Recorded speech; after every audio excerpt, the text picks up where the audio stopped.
2021년 1월 3일 주일 남예배를 시작하겠습니다.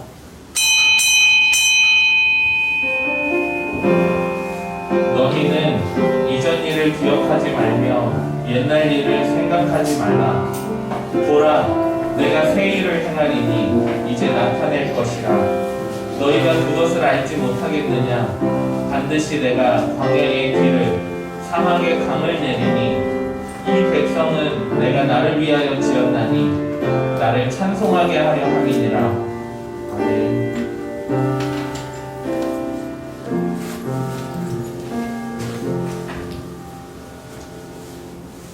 우리의 참된 소망이 되시는 하나님, 새해의 첫 주일을 주님께 드리며 찬양과 경배를 올려드립니다. 지난날에 어두웠던 먹구름들은 모두 거두어 주시고 새해에는 밝고 희망찬 날들이 이어지도록 인도해 주옵소서.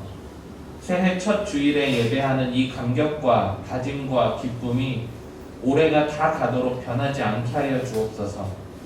저희들은 지난 한 해 동안 주일을 지켜 예배하는 것도 오직 하나님의 은혜로 되는 것임을 깨달았습니다. 주여, 올 2021년을 온전히 주님께 맡기오니 52주 365일 매일 매 순간 사랑과 권능으로 저희들을 인도해 주옵소서. 예수님의 이름으로 기원하옵나이다. 아멘. 다같이 3장 찬송 드리겠습니다.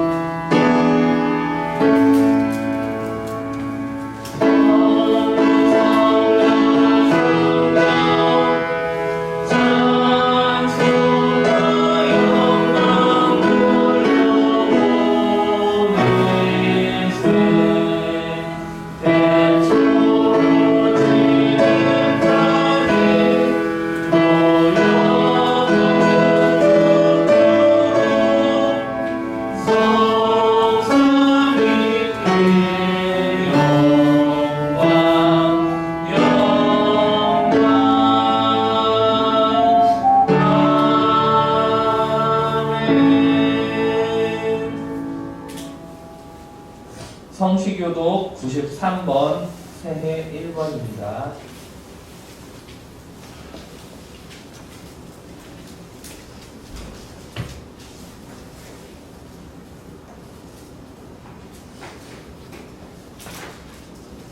주께서 옛적에 땅의 기초를 놓으셨사오며 하늘도 주의 손으로 지으신 바니이다.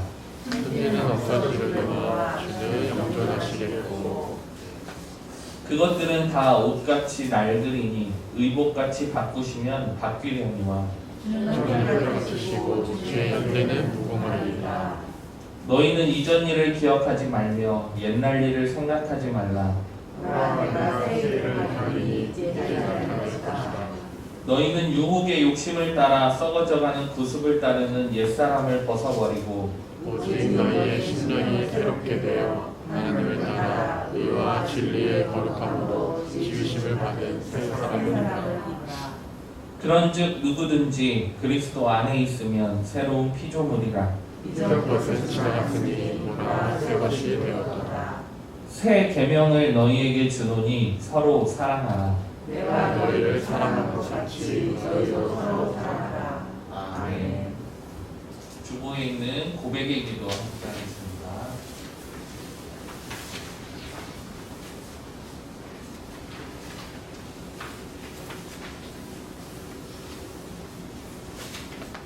자비로우신 하나님 아버지, 주님과 함께 희망찬 2021년을 시작하게 하시게 감사를 드립니다.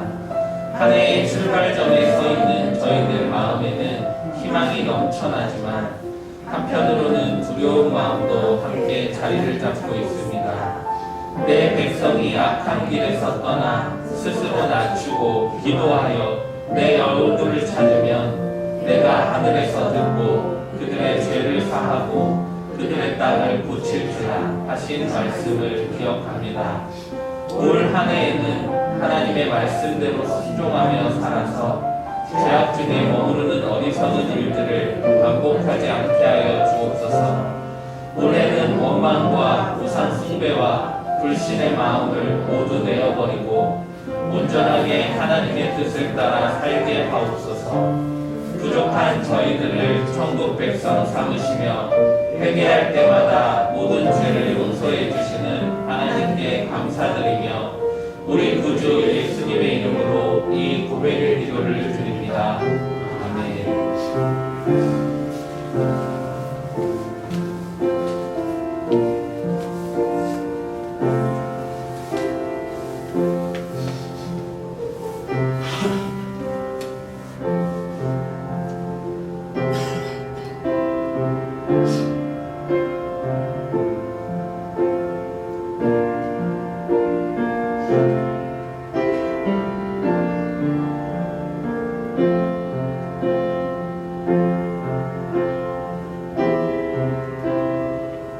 그런즉 누구든지 그리스도 안에 있으면 새로운 피조물이라.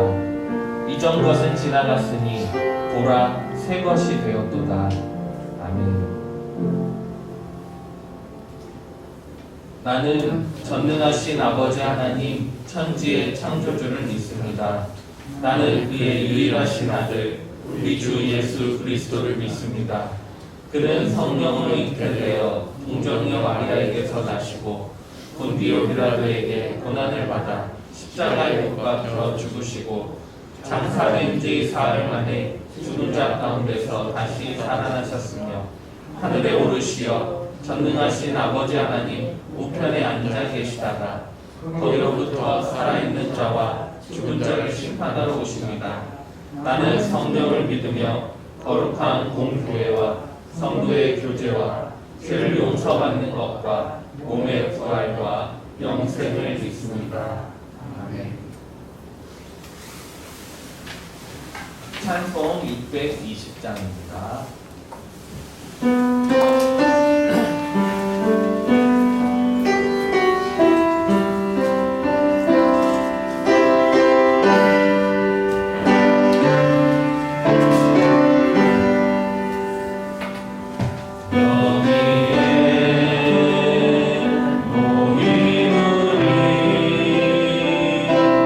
주의 은총 받은 자여라.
함께 기도드리겠습니다.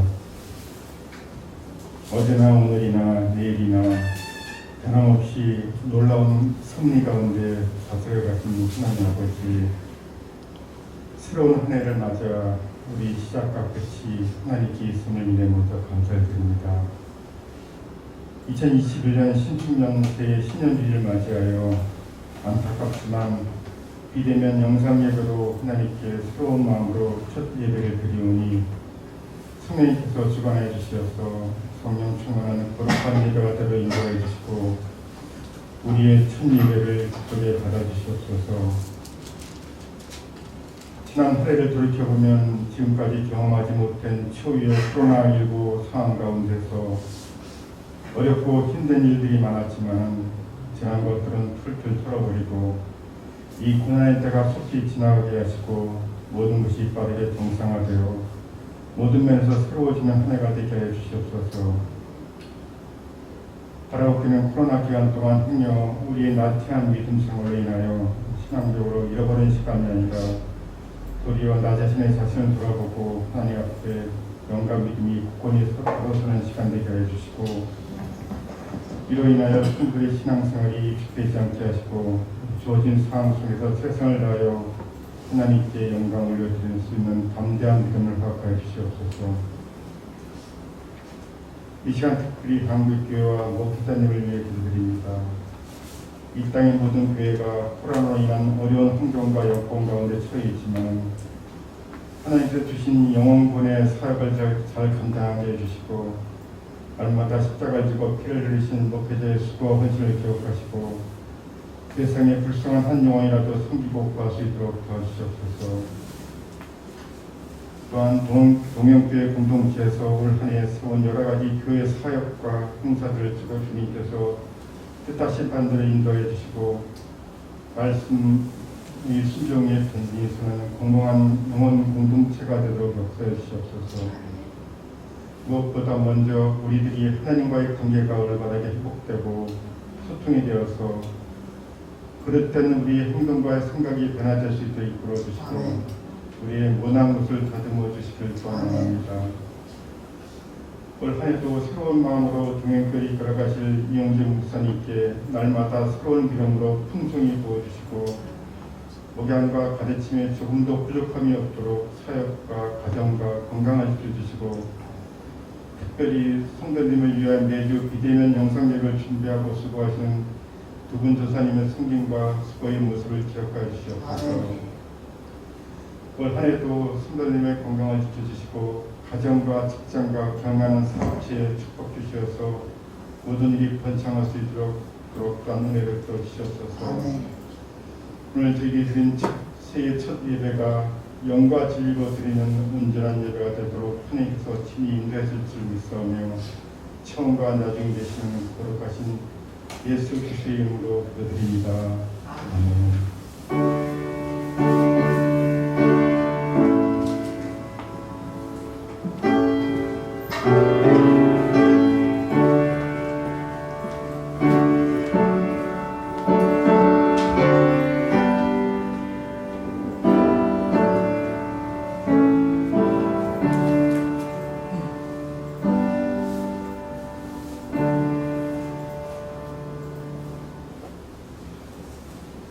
오늘 말씀은 구약성경 예레미야 애가 3장 19절부터 23절까지 말씀입니다.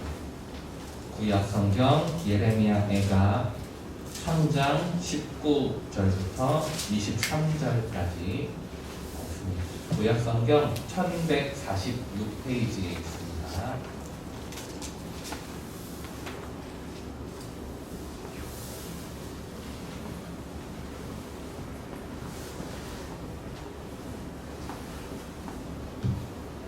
내 고초와 재난 곧 습과 담즙을 기억하소서.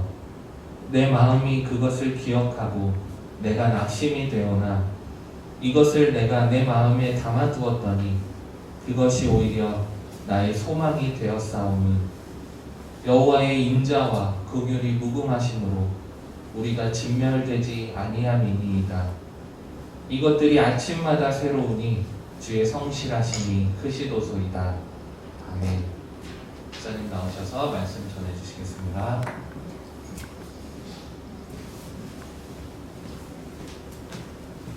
인류들에게 있어서 집단 감염은 이번이 처음이 아닙니다.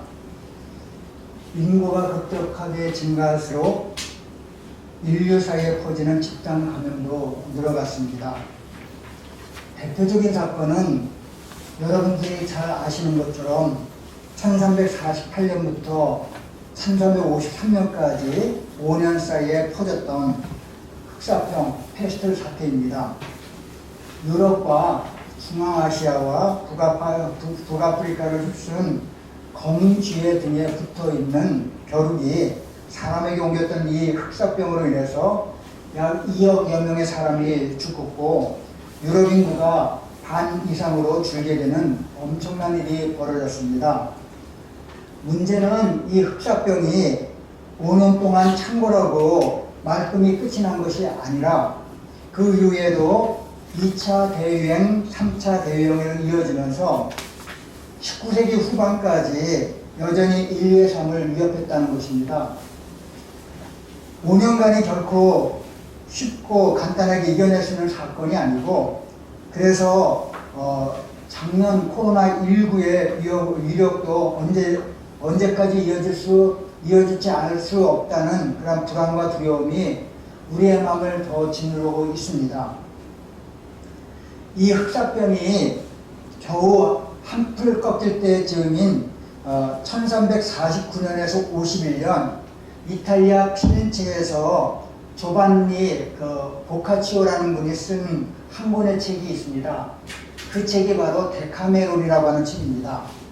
이 데카메론은 이제 그 페스트의 그 위험을 피내서 이제 그 피렌체의 그 한적한 교회에 대저택에 10명의 그 젊은 남자 여자들이 모여서 그래서 이제 하루에 한 테마씩 이렇게 이제 이야기를 주고받았던 그 내용이 바로 데카메론입니다. 그래서 이제 그 하룻밤 사이에 그 대화를 이끌어가는 사람이 있었고 그 사람 후에 이끌어가는 대화를 10가지씩 해서 100가지의 얘기를 모아놓은 책이 바로 데카메론입니다. 우리가 흔히 지금 하고 있는 자가격리 시간 중에 매일 밤 한 사람의 이야기가 주제가 되어서 각자가 만들어낸 유머와 해학과 교훈이 담긴 100개의 이야기가 담긴 책이 바로 데카메론인데요. 이 시대의 상황 탓인지 최근에 데카메론이 여러 나라들에서 다시 이제 인기를 누리고 있다고 하는 얘기입니다. 그런데 유럽에 데카메론이 있다면은 이슬람 문명권에는 8세기에서 14세기 사이에 구전으로 내려왔던 이야기를 모아놓은 아라비안 나이트 천일 야화라고 하는 것이 있습니다.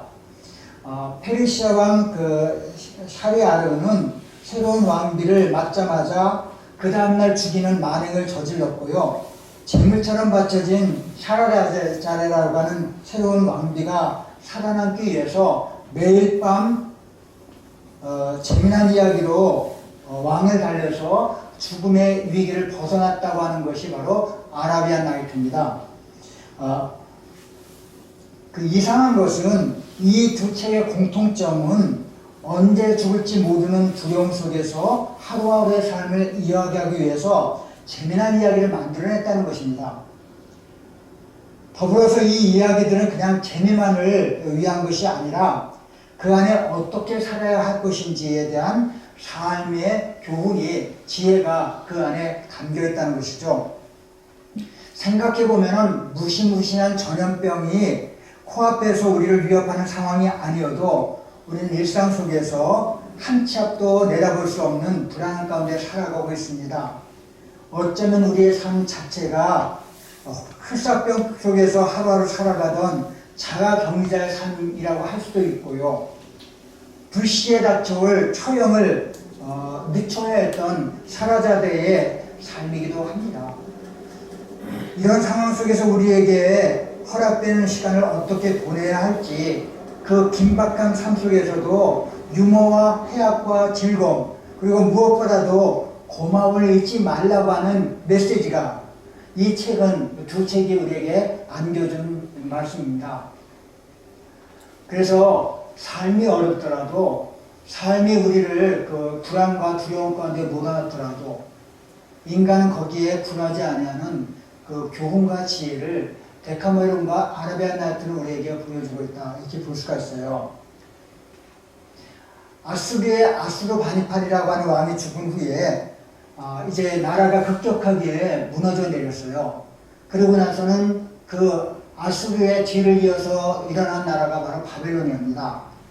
바벨론은 마침내 아수르를 점령시키고 이어서 갈그미스 전투에서 이집트에게 승리함으로써 중동의 패자가 됩니다.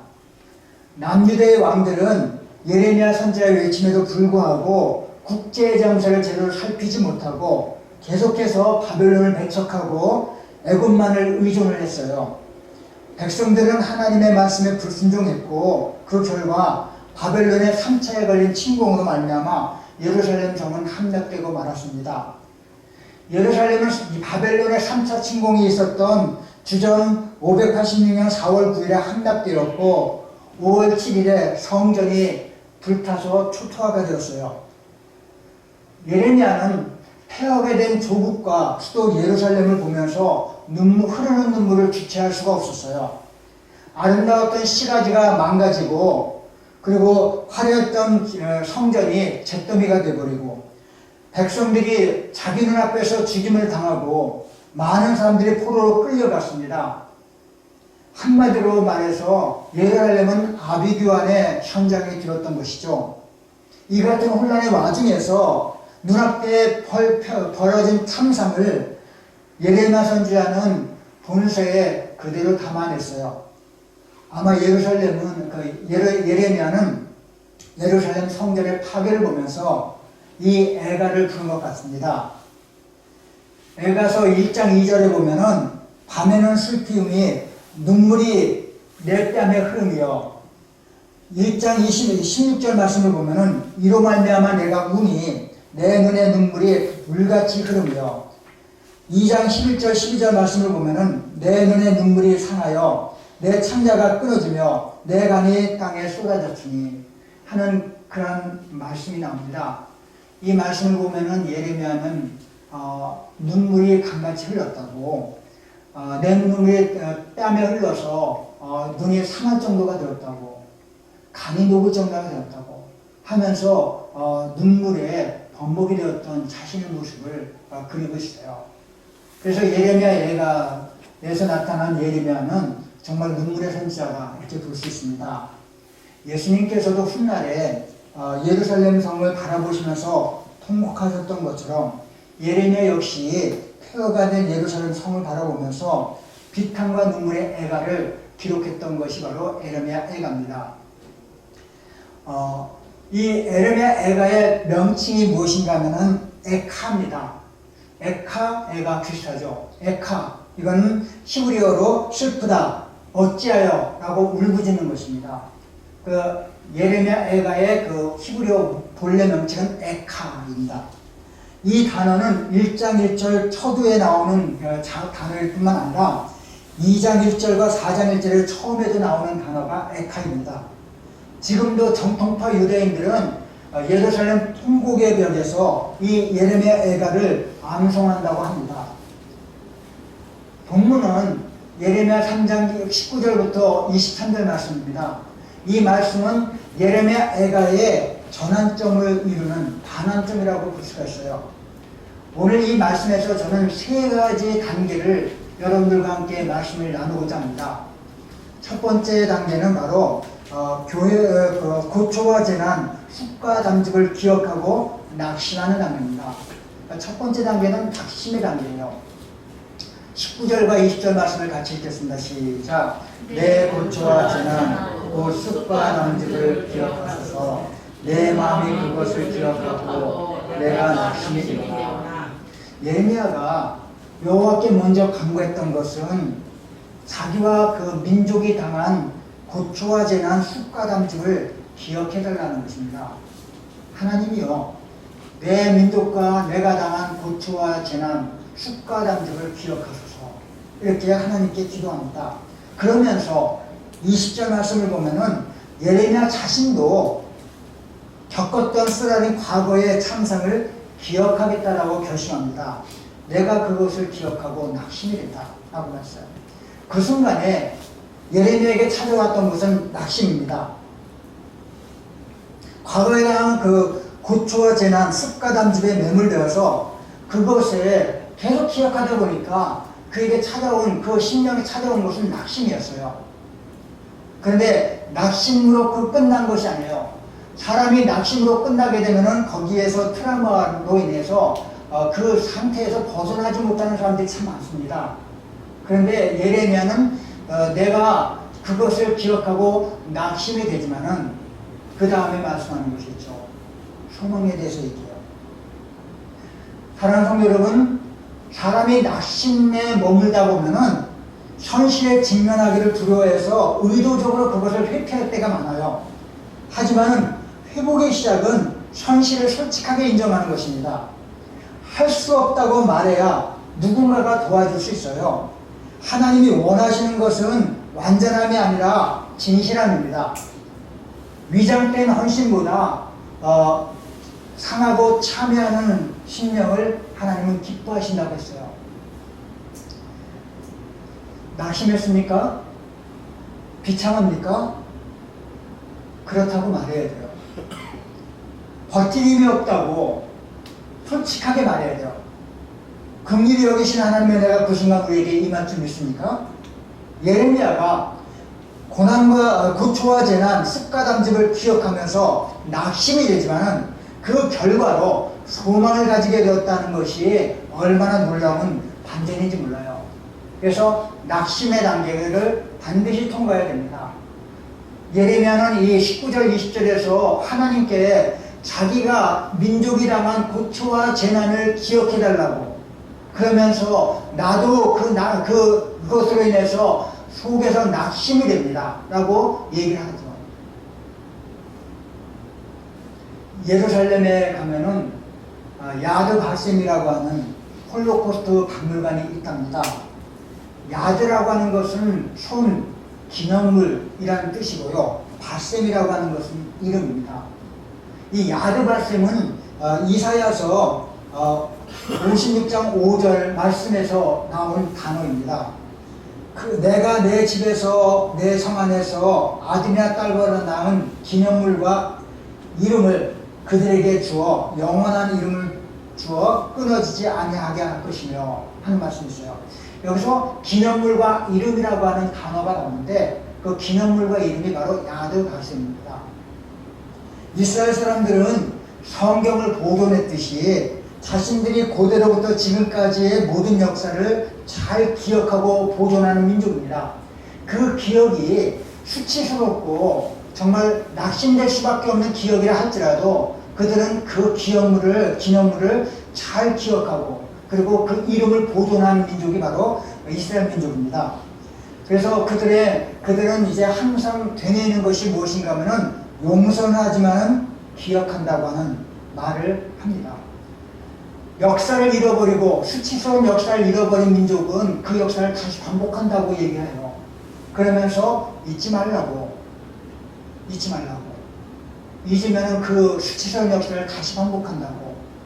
옛날의 실수를 우리가 반복하고 그것을 기억하게 되면은 똑같은 실수를 반복하지 않는다고. 그러면서 그들은 낙심을 재생산하고 그 낙심 속에서 다시 떨쳐 일어날 수 있는 용기를 갖는 그러한 민족이 바로 이스라엘 민족입니다.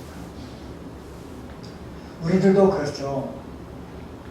낙심에 계속 머물러 있으면은 그 낙심이 우리를 갖다가 자꾸 좌절하게 만들고 퇴행하게 만드는 원인이 될 수 있어요. 근데 이 낙심을 우리가 밟고 일어나서 그것을 기억하면서 그 한 단계 더 나아가게 되면은 그곳에서 우리는 트라우마를 극복할 수 있고요. 그리고 소망으로 나갈 수 있는 그러한 역사가 있으면 믿습니까? 그래서 낙심의 단계예요. 그 다음에 20절 말씀, 21절 말씀을 보면 두 번째 단계를 이 예레미야는 말합니다. 그것은 바로 고난 속에서 피어오르는 소망의 단계입니다. 예레미야는 고초와 재난, 쑥과 담즙의 과거에 매몰되지 않았어요. 그는 고초와 재난, 쑥과 담즙으로 인해서 내 심령이 낙심되고 하나님이 그것을 기억하라고 말을 하지만은 거기에서 머물지 않았어. 거기에서 한 단계 더 나아간 것이 바로 소망입니다. 우리 21절 같이 읽겠어요. 시작. 이것을 내가 내 마음에 담아두었더니 그것이 오히려 나의 소망이 되었어. 예레미야는 자신이 체험한 고초와 재난, 쑥과 담즙을 기억하고 마음에 담아두었다고 했어요. 그런데 그것이 자기에게 오히려 소망이 되었다고 했습니다. 여러분, 담아둔다고 하는 것이 중요합니다. 담아둔다고 하는 것은 기억과 함께 나가는 그러한 단계라고 볼 수 있어요. 어떤 사람들은 의도적으로 잊어버리려고 해요. 왜냐하면 그것을 생각할 때마다 괴롭고 힘들기 때문에 그것을 잊어버리고 그것을 마음에 담아두지 않으려고 해요. 근데 그 사람에게는 삶의 발전이 없어요. 내가 고초와 재난, 쑥과 담즙을 기억하면서 내 심령이 낙심이 되지만은 그것을 내 마음속에 담아두는 것은 한 걸음 더 나아갈 수 있는 호석이라고 하는 것이지, 그것이 뭐냐면은 소망이라고 하는 것입니다. 고난을 기억하는 것이 소망의 씨앗이고 발판이 된다는 사실이에요. 자신의 역할을 아는 것이 중요하고 자신이 죽을 병에 걸린 것을 아는 것이 중요합니다. 옛날에는 쉬쉬거리고 숨기는 것이 능사라고 생각했어요. 그래서 정말 이제 사형 선고를 받은 사람에게 당신 이런 병이 걸렸다고, 정말 불치병에 걸려 당신은 6개월 후에 죽는다고, 이런 얘기를 갖다가 사람들이, 가족들이 하지 않았어요. 그리고 그것을 숨기는 것이 능사라고 생각했어. 그런데 이 사람들이 자기가 무슨 병에 걸렸는지, 내가 언제 죽을지 모르면서 죽음을 향해 달려가는 사람들에게는 자기가 무엇을 해야 될지 문제를 직시하지 않냐고 죽음을 그냥 엉겁게 맞이하는 사람들이 많다는 거예요. 그래서 요즘에는 숨기는 것이 능사가 아니라 얘기를 하는 거예요. 그리고 그 사람에게 그 문제를 직시하고 그 문제 속에서 내가 과연 무엇을 해야 될지를 정확하게 판단할 수 있게 해주는 것이 그 사람의 종말의 마지막을 준비하는 그러한 자세라고 합니다. 삶은 무엇을 기대하고 어떻게 대처하냐에 따라 달라져요. 하나님을 생각하고 사는 사람은 하나님을 믿게 되고 그분과 동행하게 되고 마침내 그분을 닮게 됩니다. 하나님 외에 다른 것을 생각하는 사람은 역시 그것과 함께 살면서 마침내 그것을 닮게 돼요. 내가 무엇을 바라보느냐에 따라서 그 바라보는 것을 닮아가게 되는 것이 우리 인생입니다. 그런데 예레미야는 그 쑥과 담즙, 재난과 고난과 고초와 재난을 바라보면서 낙심이 되지만은 하나님을 바라보면서 하나님도 그것을 기억하기 때문에 오히려 거기에 소망이 있다는 거예요. 작년 한 해 우리는 절망의 한가운데 서 있었어요. 하지만 우리는 낙심하지 않았어요. 이 자리에 나왔기 때문에, 여러분들이 이 자리에서 하나님을 바라보기 때문에 우리에게 소망이 있습니다. 세상에서 가장 불행한 사람은 고초와 재난을 만난 사람이 아니라 소망을 잃어버린 사람이에요. 그래서 무엇을 바라보느냐에 따라서 그 사람에게 소망이 생길 수도 있고 절망해서 죽어갈 수가 있다는 거예요. 그런데 우리는 이 자리에 나왔습니다. 우리는 절망의 한가운 속에서 거기서 매몰되어 살아간 것이 아니라 절망을 이겨서 소망으로 나아갈 수 있는 방향을 잡기 위해서 이 자리에 나왔고 하나님을 바라봅니다. 어떤 과학자가 2개의 통에 심지를 한 마리씩 가둬놓았다고 해요. 한 통에는 뚜껑을 완전히 닫아서 빛이 들어오지 않게 하고 다른 한 통에는 뚜껑을 약간 열어서 빛이 들어오게 했대요.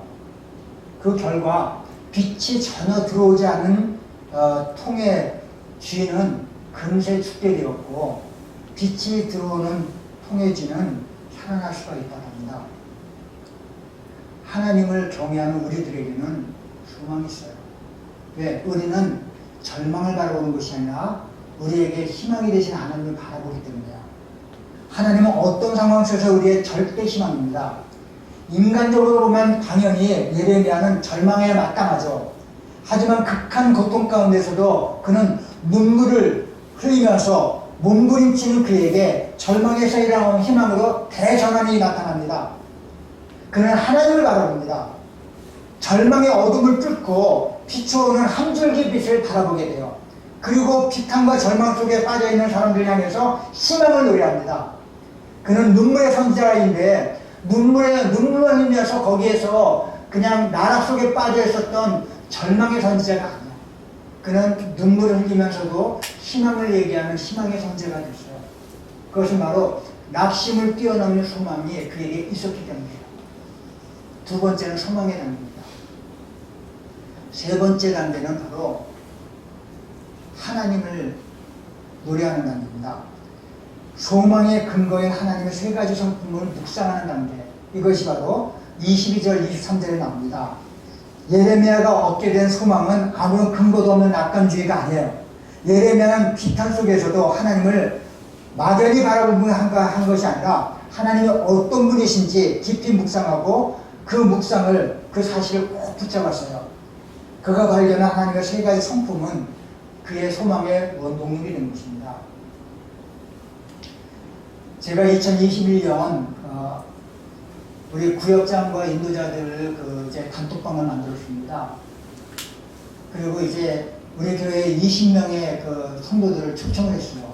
초대를 했어요.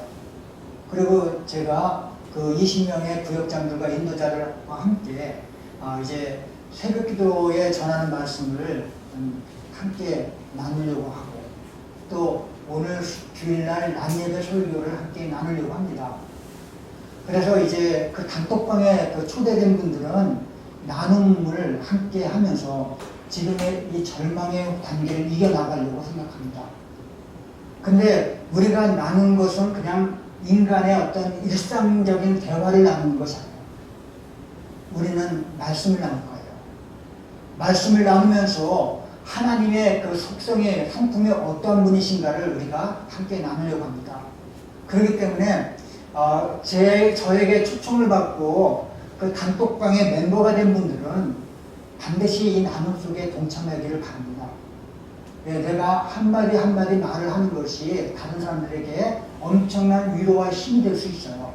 그렇기 때문에 우리는 이제 올해에는 바로 이 나눔이 활성화되는 그러한 동영교회가 되기를 바랍니다. 예레미야는 자기의 소망의 근거를 하나님의 속성에 두었습니다. 하나님의 속성 세 가지는 바로 하나님의 인자와 긍휼과 커다란 성실이라고 하는 것입니다. 첫째는 인자입니다. 22절 말씀을 보시겠습니다. 같이 읽겠습니다. 시작. 여호와의 인자와 긍휼이 무궁하심으로 우리가 진멸되지 아니함이니이다. 인자라고 하는 것은 히브리어로 헤세드입니다. 이 헤세드라는 말은 제가 새벽기도 때 많이 언급을 했어요. 인자는 바로 언약에 충실한 하나님의 사랑입니다. 하나님과 그분과 백성 사이에 언약관계가 여전히 유효함을 보여주는 성품으로서 하나님 자신도 부인하거나 저버릴 수 없는 것이 인자입니다. 여호와의 인자는 이스라엘 남은 자를 통해서 나타납니다. 우리가 진멸되지 아니함이니이다 라고 뒤에 나와 있어요. 그것은 바로 남은 자 사상을 보여준 거예요. 하나님의 심판이 혹독하지만은 백성을 모두 진멸하지 않고 남겨두심으로써 그분의 인자를 보여주시는 것이 바로 인자입니다. 그리고 그들과 함께 여호와의 인자하심으로 언약관계를 새롭게 세우시는 것이 인자하심입니다. 이 사실을 안 예레미야의 얼굴에는 북받치는 울음 가운데 터져나오는 환희가 있었습니다. 여호와의 인자. 두 번째 하나님의 성품이 바로 긍휼입니다. 긍휼을 히브리어로 레헴이라고 합니다. 이 레헴이라고 하는 말은 어머니의 자궁을 말합니다. 하나님께서 그 백성을 불쌍히 여기는 마음, 동정심, 어머니가 어린 자식을 바라보면서 품고 있는 그 마음이 바로 긍휼입니다. 긍휼. 하나님의 긍휼은 항상 변함없고 또한 아침마다 새롭습니다. 지나간 세월은 언제나 우리를 과감한 과거의 참담한 기억 속으로 끌어당기지만은 하나님의 긍휼은 언제나 우리를 현재 속에서 새롭게 하시는 것을 믿습니까? 이 개역 성경은 하나님의 인자와 긍휼이 무궁하심으로 라고 하는 단어로 번역을 했지만은 표준세 번역에 보면은 하나님의 한결같은 사랑은 다음이 없고 그 긍휼이 끝이 없기 때문입니다 라고 번역을 했어요. 인자와 긍휼이 끝이 없기에 진멸되지 않습니다. 하나님은 우리를 변함없는 사랑으로 돌봐주시고 마치 아이를 들여다보는 어머니의 그 모성애를 가지고 우리를 끊임없이 살펴주신다고. 그것이 바로 예레미야가 바라본 소망의 근거였습니다. 세 번째, 예레미야는 큰 성실에 대해서 말합니다. 그 성실을 원어로 보면 에무나라고 합니다. 23절 같이 읽겠습니다. 시작. 이것들이 아침마다 새로우니 주의 성실에 이루었습니다. 이것들이 아침마다 새롭다. 그것은 바로 앞에서 말한 인자와 긍휼을 말합니다. 인자와 긍휼이 아침마다 새로우니 거기에서 이 예레미야는 주의 큰 성실을 발견하게 돼요. 성실이라고 하는 것이 뭘까? 성실은 흔들리지 않는 거예요. 변함없으신 거예요. 큰 것은 흔들리지 않죠. 하나님이 만일 변덕스러운 분이라면 불안해서 못 삽니다. 언제 어떻게 될지 몰라요. 우리가 극한 상황이 되면은 여지없이 무너지고 말아요. 인간의 한계 때문입니다. 인간은 연약해요. 그래서 우리는 우리 자신을 믿을 수가 없어요. 왜? 우리는 성실하다고 하지만은 변함없다고 하지만은 언제 어느 순간에 우리가 변할지 몰라요. 예전에 우리나라의 희망 전도사로 불렸던 한 분이 계셔요. 그분이 남편과 동반자살하는 충격적인 사건이 있었습니다. 그는 평소에 밥은 굶어도 희망은 잃지 말자라고, 밥은 굶어도 희망은 굶지 말자라고 사람들에게 외쳤어요.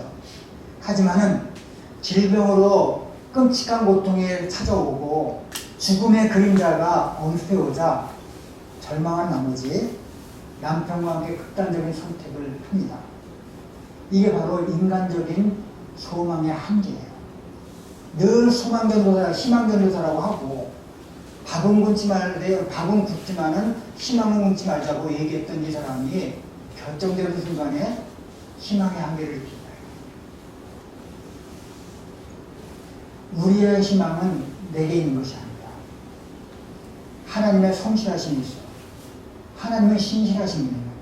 하나님은 변하지 않습니다. 우리가 의심과 불신망의 구름 때문에 하나님을 보지 못한다고 해도 하나님은 변함없이 우리를 사랑하시는 성실하신 분인 걸 믿습니까? 하나님의 성실하심은 변하지 않는 거예요. 하나님의 성실하심은 한결같습니다. 이런 하나님의 성실하심이 있기 때문에 우리는 희망을 잃지 않을 이유가 여기 있습니다. 우리는 희망을 가질 수 있어요. 왜? 하나님은 우리를 향한 사랑이 변하지 않기 때문에.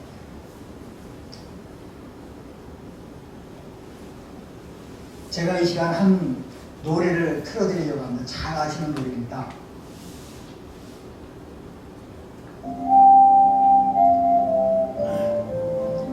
하나님 한 번도 나를 실망시키지 않으시고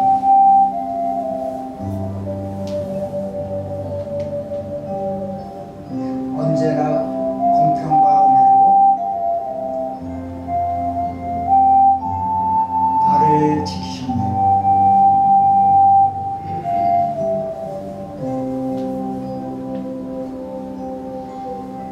오 신실하신 주,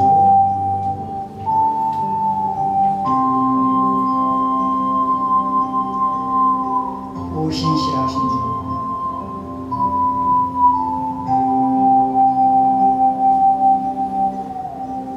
내 너를 떠나지도 않으리라.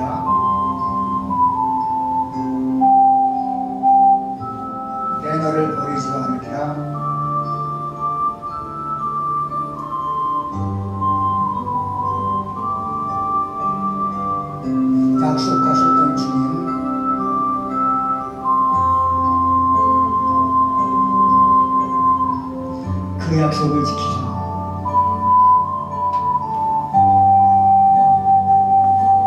이후로도 영원토록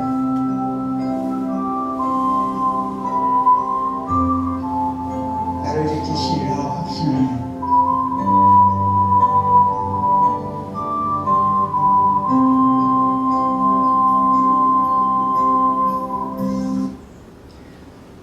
사랑하는 성도 여러분,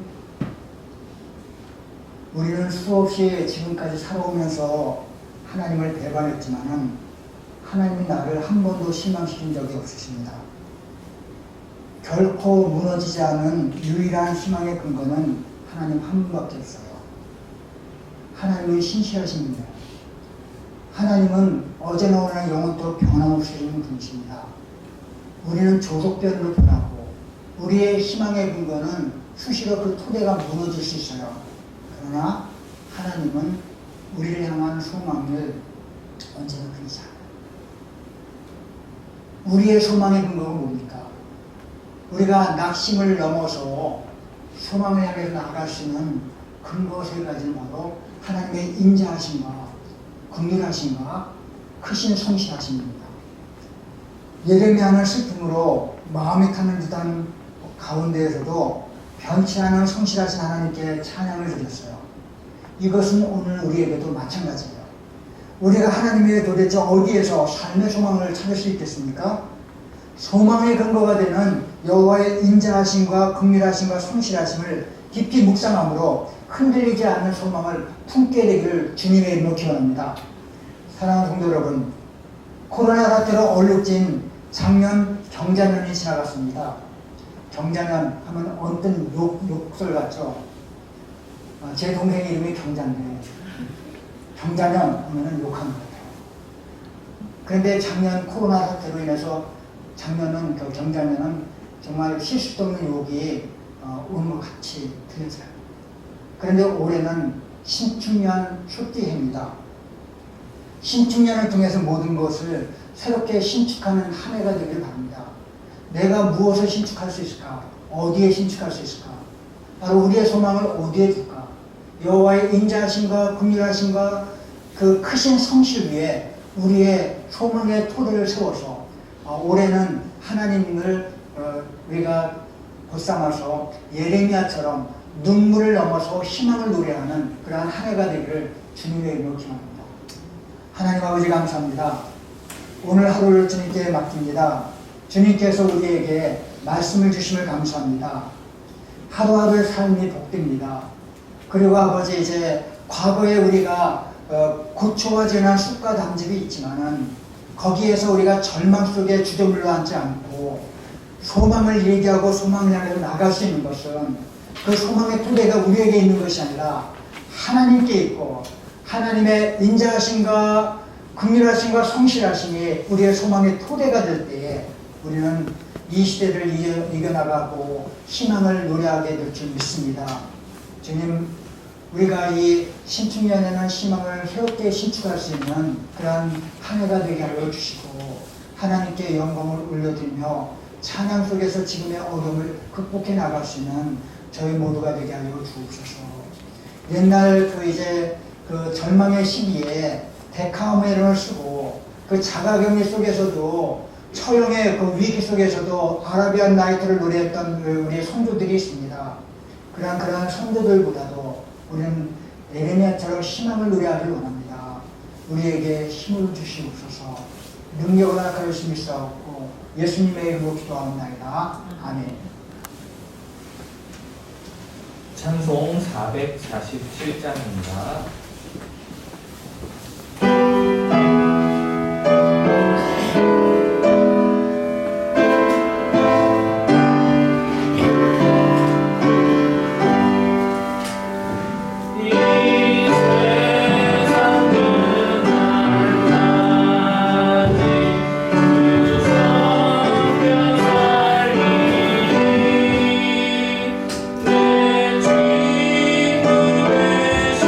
친구의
2021년 1월 3일 첫 주일에 저희들이 이 자리에 모여서 하나님께 예배를 드리며 희망을 노래하게 해주심을 감사합니다.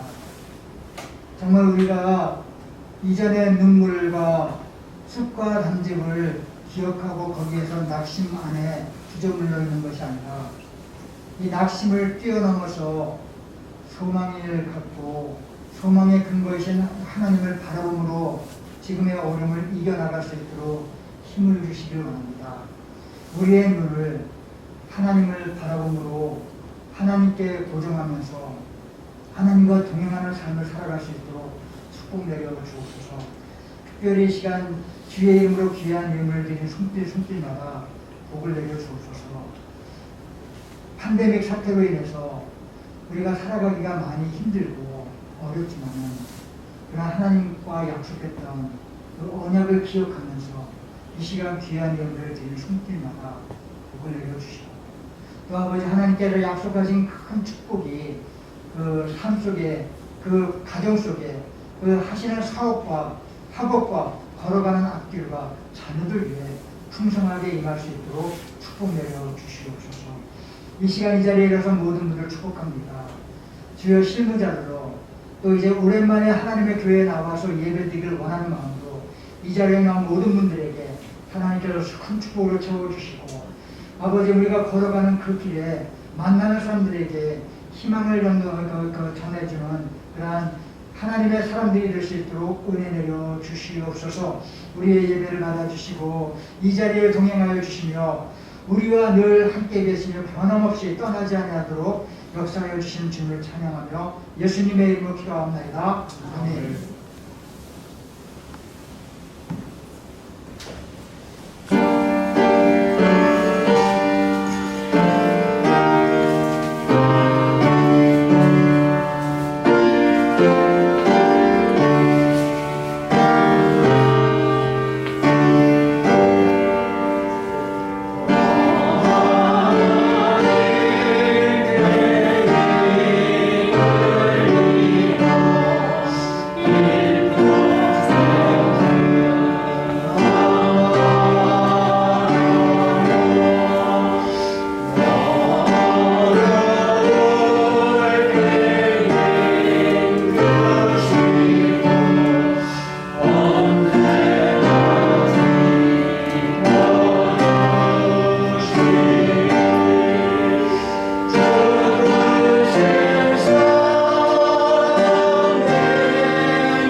예레미야의 전환점이었던 3장 19절부터 23절 말씀을 통해서 예레미야는 낙심의 단계, 소망으로 나아가는 단계, 소망의 이유가 되신 하나님을 묵상하는 단계로 그 단계를 나가서 절망과 낙심과 좌절 속에서 눈물 속에서 희망으로 또 기쁨으로 나아가는 그러한 단계를 우리에게 보여줬습니다.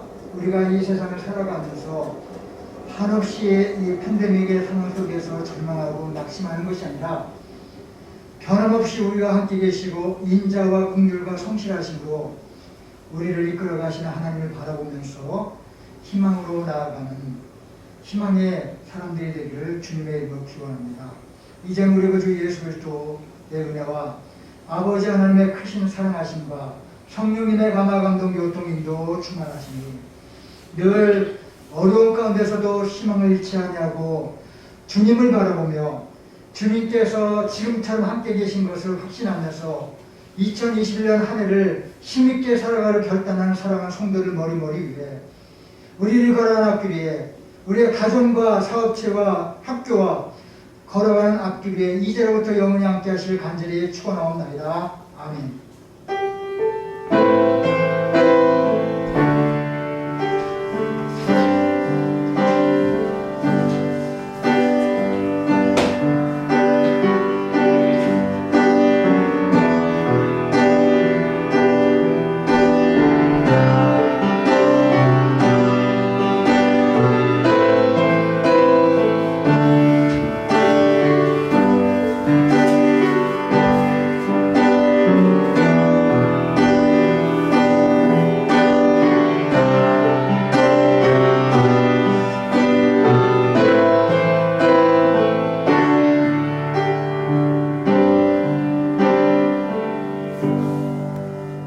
잠시 자리에 앉아주시기 바랍니다. 제가 몇 가지 주로 조회해주신 말씀을 드리고자 합니다. 오늘은 성탄절로 두 번째 신년주일입니다. 절개색은 흰색입니다. 온라인 예배 영상 녹화를 지금 했습니다. 늘 이제 작년에 이어서 올해에도 이렇게 비대면 예배에 영상으로 이제 함께 하시는 우리 두 분 전도사님과 장로님 내외분과 우리 권사님들 집사님들에게 또 우리 두 청년에게 너무 감사합니다. 이제 이 영상 예배가 언제까지 계속될지 모르겠지만 수고하시는 분들에게 너무 감사한 마음이 있습니다. 올해에도 수고해 주셔서 너무 감사합니다.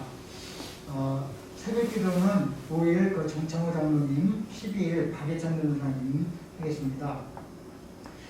제가 설교 시간에 잠깐 말씀을 드렸지만은 올해부터는 주일날 예배 설교와 새벽기도 말씀으로 묵상을 나누게 됩니다. 그래서 이제 제가 초대하지 않은 분들이라도 교회 단톡방에다가 그 묵상을 나누셔도 좋고, 제가 이제 따로 이렇게 우리 구역장과 인도자들 두 분 전도사님을 제가 초대를 해서 20명이 이제 단톡방에 초대가 되어 있는데, 반드시 이제 어떻게 보면 그 말씀을 듣고 이제 하루에 그 말씀에 지침을 삼아서, 그래서 내가 그 말씀을 듣고 느꼈던 것들을 오늘을 나누면 좋겠어요. 어제 제가 처음으로 이렇게 거기에다가 시편 124편을 올렸거든요. 그 124편을 듣고 우리 박인옥 권사님이나 김영미 권사님이나 또 김은식 집사님이나 또 김한희 사모님이나 여러분들이 이제 느낌을, 또 김혁 권사님도 이렇게 느낌을 기록해 주셨어요. 그래서 이런 것들이 이제 활성화가 됐으면 참 좋겠다 하는 생각입니다. 그래서 주일날은 쉽니다. 주일날은 묵상을 나누는 걸 쉬고, 월요일날에 오늘 이제 말씀인 예레미야서 3장 19절부터 23절 말씀, 그리고 5일날인 화요일날은 시편 125편, 6일날은 시편 126편, 7일은 시편 127편, 8일 금요일은 시편 128편, 9일 시편 129편. 제 새벽기도 때 이 말씀을 전하게 됩니다. 함께 들으시고 그것을 이제 요약도 제가 올려드릴 텐데 요약도 읽으시고요. 그리고 나름대로 묵상한 것을 단톡방에 나눠주시면 참 좋겠다는 생각이 들어요. 순종을 해주시기 바랍니다. 북한 성교헌금 또 터키 성교헌금을 이제 지출했습니다. 오늘 이제 위고가 이제 예배에 나왔습니다. 오늘 제가 지나가는 말로 예배에 참석하는 것이 어떻겠냐 했더니 이제 본인 나오겠다고 그랬는데 제가 이제 교회 나올 때 잠자고 있는 것을 봤거든. 그래서 오늘 못 나오겠구나 생각했는데 자기가 한 말을 약속을 지키는 신실한 친구예요. 그래서 예수님을 닮아서 굉장히 신실한 사람입니다. 우리 이번 9일날 출국을 하게 돼요. 그리고 제 딸은 19일날 출국을 하게 되고, 그래서 오늘 아마 위고가 이제 9일날은 마지막 예배입니다. 그래서 출국하기 전에 그래서 교인들에게 인사드리기 위해서 본것 같습니다. 잠깐 일어나요. 박수로 환영을 해주십니다. 여러 사람들을 못 만나지만은 그래도 여기 우리 교회 대표자들이 여기 다 나왔는데 이제 인사를 드리고 출국을 하기 위해서 나왔습니다. 다음 주에는 아마 프랑스에 갈 것 같아요. 그러니까 우리 일부 가정을 위해서 기도 많이 해주시고, 제 딸은 이제 주영이는 19일날 갑니다. 그래서 제가 딸한테는 한번 나와서 인사를 하라고 얘기를 했는데 우리 유고처럼 걔가 신실할지 않을지 모르겠습니다. 아무튼 본인이 이렇게 가기 전에 한번 이제 우리 장로님이나 전도사님들에게 인사를 한번 드렸으면 좋겠다고 말씀을 드렸는데 이제 올지 않을지 모르겠습니다. 아무튼 이제 한국에 와서 의미 있는 시간들을 보내는 것 같습니다. 금년 사업제 신방은 쉽니다. 그리고 한 해 하나님 은혜를 간구하는 그러한 한 해가 되길 바라며 영육간의 건강, 온 가족들, 본 교회와 모든 교우들, 나라와 남북 민족을 위해서 기도해 주시기 바랍니다. 한 주간 동안 김진태 집사님, 안영옥 권사님 가정 중보기도를 요청하는데 제가 우리 권사님에게 요청을 못했어요. 그래서 작년에 했던 것을 그대로입니다. 하나님께 영광 돌리는 삶을 살기를, 남과 어머니 주님을 믿고 의지하며 남은 인생을 주님께서 주는 평안 안에 거하기를, 채영과 동영의 앞길에 동행함을 감사하며 좋은 만남으로 인도하시기를. 작년에 기도 제목이랑 비슷하죠. 네, 그대로 이제 한 주간 동안 이제 김인태 일장의 안녕 권사님 가족을 위해서 기도해 주시기 바랍니다. 이상입니다. 감사합니다. 옆에 있는 분들과 잠시 목례 나누시고 들어가겠습니다.